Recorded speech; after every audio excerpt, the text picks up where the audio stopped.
Hello കൂട്ടുകാരെ, ഒരുങ്ങി റെഡിയായിട്ട് നിൽക്കുന്നത് ഞങ്ങളുടെ ഒരു വർഷത്തിലൊരിക്കൽ നടക്കുന്ന പള്ളി പെരുന്നാളിന് പോകുന്നതിന് വേണ്ടിയിട്ടാണ് കേട്ടോ.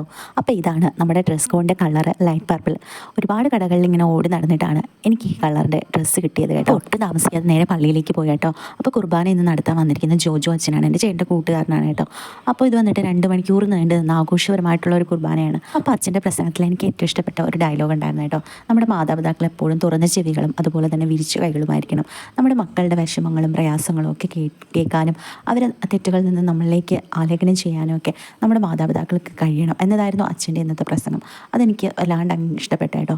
പിന്നെ കുർബാനയ്ക്കൊക്കെ ശേഷം പ്രദക്ഷിണമായിരുന്നു കേട്ടോ, നമ്മുടെ വിശുദ്ധനെ വഹിച്ചിട്ടുള്ള പ്രദക്ഷിണം. പിന്നെ അതിനുശേഷം നമ്മുടെ വികാരി അച്ഛൻ്റെ നേതൃത്വത്തിലുള്ള കൊടിയിറക്കമായിരുന്നു. അപ്പോൾ കൊടിയിറക്കത്തോട് കൂടിയിട്ട് ഈ വർഷത്തെ പള്ളി പെരുന്നാൾ അവസാനിച്ചു കേട്ടോ. അത് കഴിഞ്ഞ് എല്ലാ വർഷത്തെ പോലെയുള്ള ഒരു ലീലം വിളിയും അതിന് നേതൃത്വം നമ്മുടെ വർഗീസ് ചേട്ടനും ബിജു ചേട്ടനും കേട്ടോ. അടുത്ത ഘട്ടം എന്ന് പറയുന്നത് നേർച്ച ഭക്ഷണം കഴിക്കൽ. ചിക്കൻ ബിരിയാണി ആയിരുന്നു നേർച്ച ഭക്ഷണം. എനിക്ക് നല്ലോണം ഇഷ്ടപ്പെട്ടു കേട്ടോ.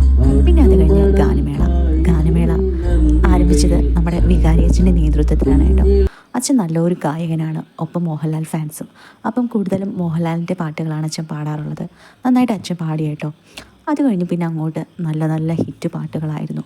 കുറേ സമയം വീഡിയോ ഒക്കെ എടുത്ത് ഇങ്ങനെ കറങ്ങിക്കൊണ്ട് നടന്നെങ്കിലും പിന്നെ എൻ്റെ കൺട്രോളും പോയി. ഞാൻ ലാസ്റ്റ് ഡാൻസ് ചെയ്യാനും പോയി കേട്ടോ.